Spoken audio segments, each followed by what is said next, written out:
इंसानियत पर जो ये हमला हुआ है उसकी सूरत आज नहीं तो कल बदलेगी, बदलनी चाहिए। मैंने आज से पहले इस देश को इस तरीके से लाशों के ढेर में बदलते नहीं देखा। हम इतने असहाय कभी नहीं थे। एक देश के तौर पर, इंसान के तौर पर, डेमोक्रेसी के तौर पर हम पूरी तरीके से निकम्मे, भ्रष्ट और बर्बर साबित हो चुके। हम में से हर एक आदमी अपनी नजरों में गिरा हुआ है। हम सब किसी अदृश्य शक्ति की मदद के उम्मीद में है। ऐसा लगता है जैसे यहाँ कोई सरकार नहीं है, यहाँ कोई प्रधानमंत्री नहीं है, यहाँ कोई व्यवस्था नहीं है, यहाँ कोई अफसरशाही नहीं है और सबको अपने अपने हाल पर छोड़ दिया गया है। मैंने इससे पहले पिछले 40-45 साल में डॉक्टरों को बिलख बिलख कर रोते हुए नहीं देखा है।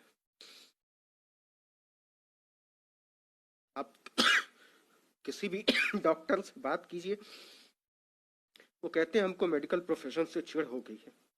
हम इस दिन के लिए तो इस पेशे में नहीं आए थे।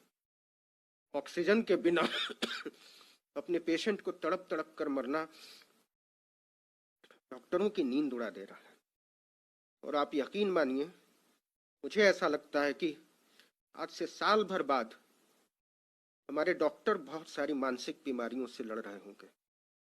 जो मौतें वो देख रहे हैं और जितने असहाय वो महसूस कर रहे हैं, इसके बाद जिस ट्रॉमा में वो जाएंगे उसका अंदाजा हमको और आपको नहीं है। इस देश को नर्क बना दिया गया है, इस देश को दोजख बना दिया गया है और हम सबको इतना बेचारा बनाकर छोड़ दिया गया है जैसे हमारी कोई अहमियत नहीं। खैर, वो वक्त शायद गुजर जाएगा और जब ये गुजरा हुआ वक्त हमारे सामने आएगा तो मुझे नहीं मालूम मैं रहूंगा नहीं रहूंगा, मुझे नहीं मालूम डॉक्टर मनीष रहेंगे नहीं रहेंगे, डॉक्टर सोनू रहेंगे नहीं रहेंगे, लेकिन जो लोग भी रहेंगे वो सोचेंगे कि इस दुनिया को और बेहतर होना चाहिए। वो सोचेंगे कि हमको हमारी आने वाली नस्लों के लिए मंदिर और मस्जिद के झगड़ों से ऊपर उठना चाहिए। वो सोचेंगे और सोचना चाहिए कि इस देश को मंदिरों, मजारों, मीनारों की जरूरत नहीं है।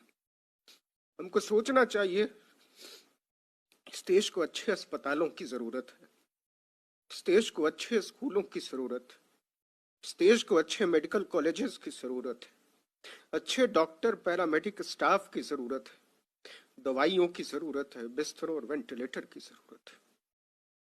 ऐसा क्यों नहीं हो सकता कि इस देश के हर मंदिर की दौलत को अस्पतालों के हवाले कर दिया जाए? ऐसा क्यों नहीं हो सकता कि इस देश की हर मस्जिद को अस्पताल में तब्दील कर दिया जाए?